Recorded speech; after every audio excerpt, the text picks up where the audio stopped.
We know these are, change is hard, and we know this is upsetting to a few of you. Some of you may enjoy it and like it, but this is a process that we're going through. So when we show you these boundaries, it's a process we go through. It's not a set in stone. We want your feedback. That's why we have these meetings. That's why we're having an email that we'll show you here in a little bit. That will you can email your comments, feedback, and we will acknowledge those emails. We may not answer all your questions in those emails, but we will acknowledge them and let you know that it did come through. Those emails are taken, and an exact copy of that, we don't summarize it, we take a copy of that and who it's from and share it with the board members. So if you put something in the email, there's no interpretation. Whatever you put is a copy, paste, and it's in a document for the board members. So feel free to use this email that we come to here in just a little bit, and we'll get that to the board members for you. To start off with, Frenship is designated as a fast growth district. The population of Frenship continues to grow, and hopefully you guys know that because you've been going to some crowded schools. We have over 11,500 students enrolled in Frenship right now. That's the most we've ever had. It's a 3.36% increase over last school year. Due to this continued growth, obviously we're having to build some buildings, and we're here tonight to discuss the elementary boundaries for for our 9th elementary. We work closely with a demographer who helps us create these boundaries, and then for the new and for the existing elementaries. The demographer works with landowners, developers, people that just have swaths of land to find out what they're going to do with their land, with the land that's in our district, okay? So the 9th elementary and the new boundaries are going to help provide some relief to our current campuses, and also to due to the continued growth, and efficiently use some of our campuses. So we have some campuses that are not being fully utilized, and so the changing of these boundaries is going to help better utilize those campuses. And as we go through this, I'll explain that. Again, these boundaries are being built with an eye on the continued growth of Frenship ISD. So this is our current school boundaries. You can see red squares are the current buildings. That's the buildings for our district, for all the elementaries. With that one right there in the middle, that is the new elementary, where the new elementary will be. And then the West Wind is here, Legacy's up here, Northridge, Willow Bend, Bennett is right there, Upland Heights, Crestview, and Oak Ridge. And so that's our current boundaries. This is elementary option A. You can see the legend on the right is the colors for each of the elementaries. So the red elementary is elementary number 9, this red. The blue lines you see here are the middle school lines for the middle school boundaries. So to start with, our new elementary will start at County Road 2378, go north on Marcia Sharp or 6282 to County Road 1300, which is Research Boulevard, and they go north on Research to County Road 7000, which is 66th Street. And then they'll go east on 66th Street to Cambridge Drive, south through Cambridge Drive to North 7th Street in Wolforth, and then south on Alcove to Marcia Sharp. And then back northeast on Marcia Sharp to Upland, and then up north on Upland to 34th Street, and then 34th Street to our boundary. And so you can see that the red spot there is our 9th elementary, the one that's being built at this time. So Bennett would change and go south from 66th Street down Research to Marcia Sharp, southeast on Marcia Sharp to 114th Street, east on 114th to FM 179, north to 6282, around 6282 to 98th, and then north on Alcove to North 7th Street in Wolforth, and then back up Cambridge Drive. Then you can see Oak Ridge will be 82nd and Marcia Sharp north to Milwaukee, south on Milwaukee to 114th, across 114th to Alcove, Upland, back up Upland to 82nd, and 82nd back to Marcia Sharp. And you can see Upland Heights goes about the same as what Bennett did a while ago. And then it has all of this area down here to the south.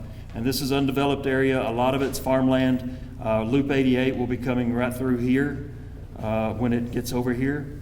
And then Crestview, the change at Crestview would come, so Crestview goes from 98th Street north on Milwaukee to Marcia Sharp, and then Marcia Sharp to Frankfort, and then south on Frankfort to 98th. When we get up here to West Wind doesn't change at all. So the West Wind boundaries will remain the same. When we get to Northridge would change if you go on 4th Street to, this is Ironton Avenue right here. Comes down through Ironton Avenue, down to 10th Drive, and then down to Iola to 19th Street. 19th Street over to the Loop. And then all of this would be, all the yellow here would be Legacy.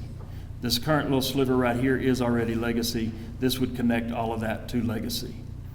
And a while ago I was talking about some buildings that aren't being utilized fully. Legacy will hold 900 students, and currently it has 400 to 500 students at that building. So we need to fill that building up and use it more efficiently. And then of course Willow Bend would be from our district line down Alcove to 4th Street, across 4th Street to Milwaukee, down Milwaukee to 34th, and across 34th to our district boundary again. So that is option A. If we look at the numbers for option A, so here's capacity. So we go from 750 to 900. And then if we look at Upland Heights and our new elementary, they can hold up to 1,000 students. And that's practical capacity. And so if we look over and go across, we're doing pretty good until we get to about 27, 28. And then at Upland Heights, we're going to have to talk about whether or not we need to do another bond, or if the population continues to grow in that area. And then if you go out here to 2031, if it goes as the demographer has predicted, obviously we're going to be overcrowded at Upland Heights. The rest of them are still maintaining fairly consistent numbers. So, but Upland Heights, you saw the graph. It's got a lot of area to be developed, and they're currently developing quite a few houses out that way, which are accounted for in these numbers. So if we look at option B, the change in option B is looking at number 9. It starts at Alcove and 4th Street, goes down Alcove to 34th, across 34th to Research Boulevard, down Research to 66th, straight across 66 to Upland, and then back to 4th Street. Legacy, Northridge, West Wind, Crestview, and Oak Ridge, all those boundaries remain the same. Then if we look at Bennett, it will start at 66th and Research, go south to Loop 193 in the middle of Wolforth. And then it will come up through Wolforth to Elm Street, and then come back out to 6282, and then go around to 98th to Alcove, and then back up to Marcia Sharp, over to Upland, and then up to 66 and across 66th. Upland Heights does just the opposite of that. You can see it comes back, and right here it goes back into Wolforth on Elm Street to Loop 193, and then back down Marcia Sharp to our district line. And then Willow Bend picks up quite a bit there in that area right here. It comes down Research all the way to Marcia Sharp, and then out to the district boundary line. So Oak Ridge, Crestview, West Wind stays exactly the same. Oak Ridge, Crestview, Northridge, and Legacy are the same in both options, option A and option B. So for option B, the numbers here, again, capacity is 750 to 1,000. In 2026, then 2025, 2026, we start looking at, do we need to do something for Upland Heights? And again, if we get out to 2031, we're looking at 1,400 students out there. So we would have to have done something for Upland Heights if those numbers come through. So the demographer has been, we've worked with demographer before. These numbers were done in 2021, and they were updated last year for our middle schools. It's uncanny how well the demographer does this. They are within a handful of students off from the last time we did it in 2011. when we got to 2021. So I don't know how they do that, but we're off just a handful of students. The campuses affected, you can see Bennett, Upland Heights, Willow Bend, Crestview, Legacy, Northridge, and Oak Ridge. Westwind has no changes in option A or in option B. In option B, Oak Ridge, Northridge, Legacy, Crestview are the same as in option A, and then Bennett, Upland Heights, and Willow Bend change a little bit in option B. Let me explain that this is a process. So we go through this, we want your input.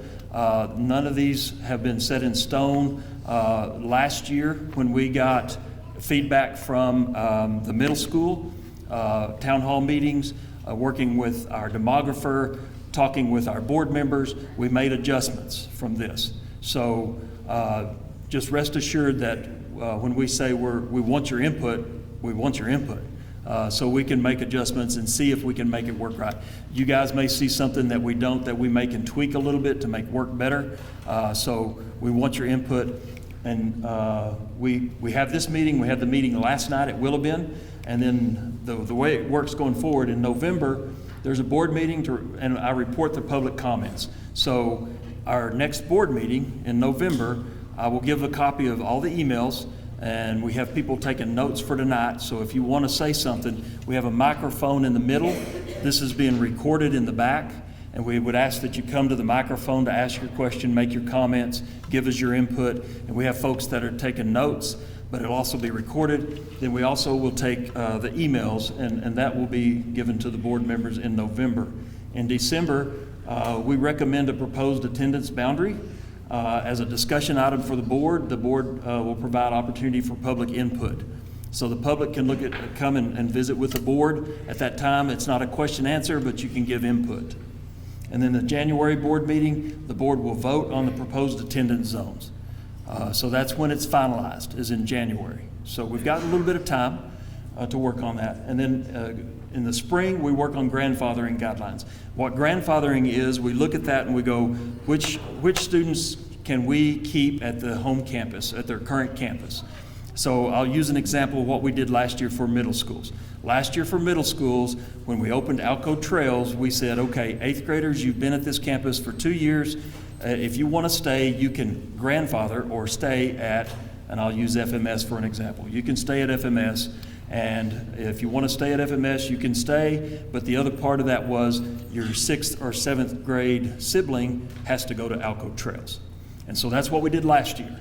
So we won't know what our grandfathering guidelines will be until the spring, after we get the boundaries set, look at our numbers, and see what we can do, if that makes sense. So if you ask me a question about grandfathering, I'll say we're going to look at it in the spring.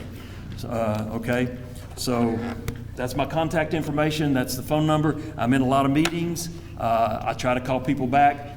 Friendship boundaries at friendship.us. You can email that. Give me your words specifically. That's what I copy and give to the board. Okay? So if you want to email, please email at this email address, and we'll respond and let you know we did receive the email. It'll be a thank you for your comments. And those comments, like I say, will be put together in a document to give to the board. If you have any comments or questions, please use the microphone in the middle of the cafeteria here so we can make sure we get those recorded. Thank you. Can you go back to option A and go over the Bennett boundary lines? So the Bennett boundary line, so it starts at County Road 1300 and 66th Street, or County Road 7000. Goes south on Research, which is just west of Wolforth, down Marcia Sharp to 114th, across 114th to 179, north on 179 to Marcia Sharp 6282, east on 98th, and then north on Alcove to, this is North 7th in the middle of Wolforth, across North 7th to Cambridge Way, and then north on Cambridge Way to 66th, and then back across 66th to Research. Mr. Dean, my name is Michael Zant. I'm a resident of the Ridge subdivision, which is south of 98, but on the east side of Upland. Currently my kids are Upland Heights kids. Neither option A nor option B have the Ridge subdivision being able to stay with Upland Heights. I know that our subdivision has sent in a petition that's going to be presented to the board and several emails. I just wanted to make sure I got some public comment out as well. Our subdivision has one designated paved path of ingress egress into the subdivision. It's 103rd Street, and it tees off at Upland, just south of the entrance to Upland Heights. So without us being in the Upland Heights subdivision, we'd have to drive through Upland Heights morning traffic for school drop-off and Oak Ridge morning traffic for school drop-off. And so with that, I would just propose that we get another option out there that cuts the Ridge subdivision in for an opportunity to stay with Upland Heights Elementary School, just because it's the most logical approach for our area. Thank you. Thank you. I live in the Preston Estates off of 66 and Alcove, North 15th. And we understand that Friendship Independence is growing. It's growing rapidly. But what are we going to do to make the roads better, for better flow of traffic for all the new students and families that are coming in? Because right now, Alcove is a mess. And if you're going to add all that traffic down Alcove, it's... Well, we don't have a lot to do with roads. We've talked with the city, and we've told the city we need roads out here. We've told the county we need roads out here. I think it's been approved on some bond packages for the city and the county. I don't know where they're at in that process. Schools don't build roads. No, I get it, yeah. but I mean, it still needs to be brought up because a lot of families are going to be inconvenienced with the small roads that we have on 66 and Alcove. Yes, sir. Yes, sir. Thank you. Hi, I'm John R. Rubio. We currently have 2 kids in Upland Heights, a second grader and a kindergartner, and I also want to second what that gentleman said right before. We live in the Ridge, 103rd goes straight into Upland Heights. We moved to that neighborhood last year specifically for our kids to go to Upland Heights. So I think, I'm hoping we can at least revisit that issue again to put the Ridge in Upland Heights. Okay. Thank you. Thank you. Stephen Richardson. I'm, I guess, third with that. I live in the Ridge district as well, or in the Ridge subdivision. And yeah, we moved there in 2021 specifically for that. So I just wanted to kind of, piggyback off what they're saying, because we're literally in walking distance of that school. Yes, sir. Thank you. Good evening, Mr. Dean. Thank you so much for hosting this town hall meeting. Thank you, Bennett Elementary, for allowing us. Fourth member of the Ridge here represented. It's a 0.3 mile walk if I walk from my house to Upland Heights, but unfortunately with the new 2 options, we are not zoned for that. So I like to kind of just go with what has been said. Please reconsider our emails, and I thank you for responding to our emails. And so just kind of reconsideration, what that looks like for the Ridge to be a part of Upland Heights, sir. Okay. Thank you. Hello. My name is Courtney, and I live, I'm currently at Bennett, and I live directly off 6282 where the proposition changes in B. And so my question is why, in looking at these enrollment numbers, if you go with proposition B, you're automatically adding almost 150 students into an already full Upland Heights. So like the difference in the numbers here is 776 for proposition A and 916 here. So why, considering that little corner that changes between the two, I'm kind of in that area. So I'm wondering why you would take us out of Bennett and move us into Upland Heights where their numbers are already fuller. Well, and that goes back to our demographer was looking at these numbers and trying to project it out. And we're also trying to find relief for Upland Heights and then also... And that's my question. If you're trying to find relief for Upland Heights, why would you take another section and add students already to it? Because that, to me, it seems like since we're already established in that area, and it's just a little corner of the town, I don't understand how that changed. It is further from me, for me specifically, to drive. It's... according to Google Maps, it's almost the same distance, but I have timed the drive. And if I do the drive to Bennett, it takes me 7 minutes with morning traffic to get to the light out here. If I do Upland Heights, it's almost a 25-minute drive from my house. So that substantially increases my travel time, my pickup time, because Upland itself, that 2-lane road gets so far backed up. So I guess I'm just confused as to why, even with the demographics, our area where we live in that little corner, they're not adding more, they're not building there. But you're taking people who are already established and moving them to an area that you are building more, that you're expecting more people to be in the future. So I guess I'm just confused as to why that makes sense. And that's why we have these meetings, is so we can get those comments and go back and look at it and see what we need to do. Thank you. Hi, Lee Green. I have a child at Bennett. We're kind of in the middle. That's not my point. I was wondering if y'all had considered a feeder school pattern when developing the elementary and middle school boundary proposals. We have talked about feeder patterns. Is there a way to do a feeder pattern? We're going to 9 elementaries, and so the true feeder pattern wouldn't work for one reason. And then usually elementaries are community neighborhood schools and not necessarily feeder schools like middle schools are. So Okay, is there, because I've seen the middle school boundaries as well. In your meetings in the future, I'll be there too. Yay! Since I have a 4th grader.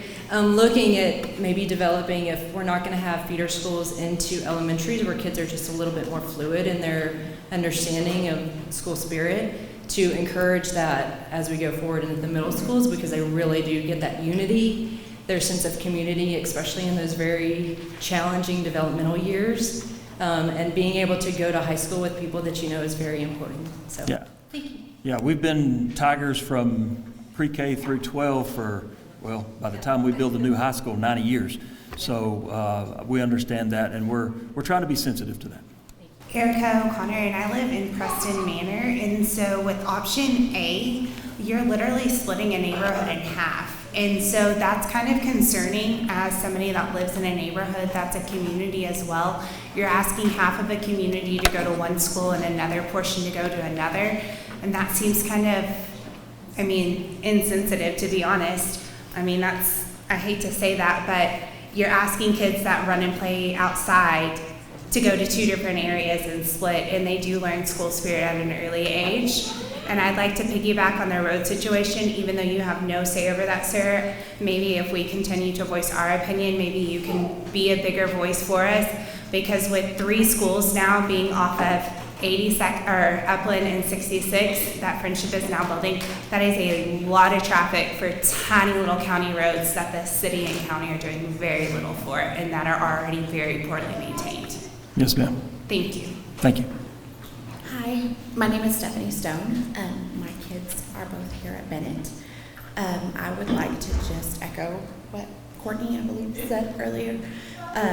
We live in that South Wolfforth area, and option A keeps us here at Bennett. Option B would have us going to Upland Heights. We would either have to pass through Bennett traffic in order to get there, or we would have to take 98th or 114th and double our commute time. Exactly, and they're not ready for all the traffic, those roads. I know the county and the city are working on those things, but we're not there yet. And also, at that time in the morning, it's, like she said, it's more than doubling the commute. And so we would like to stay in our area. Again, I looked at the numbers as well, and I don't really understand how 140 students in that little section of just a couple of roads were added to Upland Heights between the 2 different models. So just would like for you to consider that. Okay, thank you. Hello, my name is Cassandra Garcia. I've also sent emails. My family lives near 94th and Quincy, and my child goes to Upland Heights. And currently we drive 9 streets to go to Upland Heights. Both options put us at Oak Ridge, and that's almost 30 streets that we have to drive down.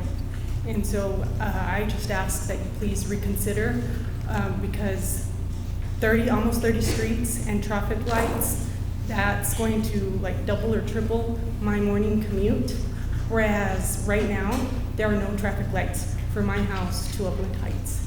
And so it's more convenient as well for my family, for my son to attend Upland Heights. Thank you. Yes, ma'am.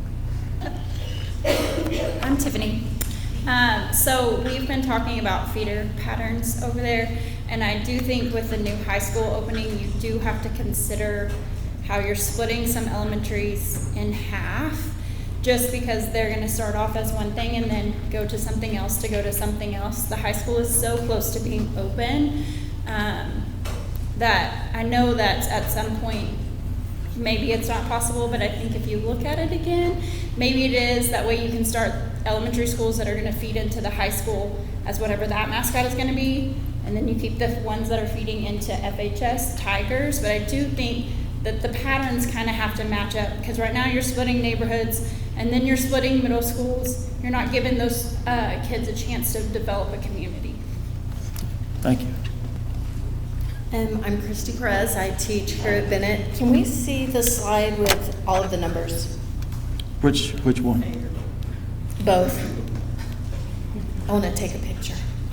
Oh, it's on our website. This presentation is on our website. If you go to attendance boundaries, this exact presentation is there. You can get all the numbers and copies, or look at it more closely there if you'd like. And then, like I said, you're more than welcome to email at the email here. Can I add to that? It would be helpful if on those graphs, if you were able to see current numbers, so you could kind of see what we're moving into.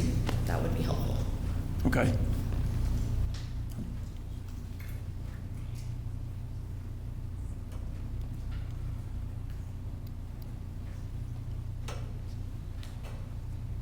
Okay, if there's nobody else, I encourage you to use the email here. Like I said, those emails will be copied and shared with board members, and these comments tonight will be shared with board members. So don't feel like you're not being heard. And then, again, we will go back to the board in November, share your comments. December, it'll be a public input. December, we'll do that, and we'll make a recommendation. In January, the board votes on the boundary.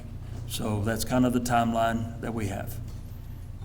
And if there's not anything else, then we can be adjourned.